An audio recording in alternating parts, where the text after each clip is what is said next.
हमार प्रिय भक्त लोग प्रभु के स्तुति करी। हम अरुण पीयूष मटकी। रउआ सभी के हार्दिक शुभकामना। आज जनवरी मासू के 26 तारीख है। साल 2026 के पहला महीना के है। गणतंत्र दिवस पर सभी के हार्दिक शुभकामना। 26 नवंबर 1949 के डॉक्टर भीमराव अंबेडकर संविधान के लागू करे के प्रेरणा देहले।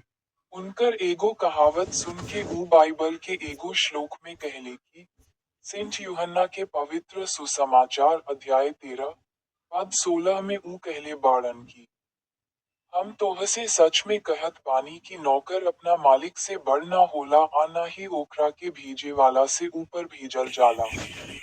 रउआ सभी के हार्दिक शुभकामना आ हमरा यूट्यूब चैनल के स्टेक बटन पर क्लिक करे के मत भूली।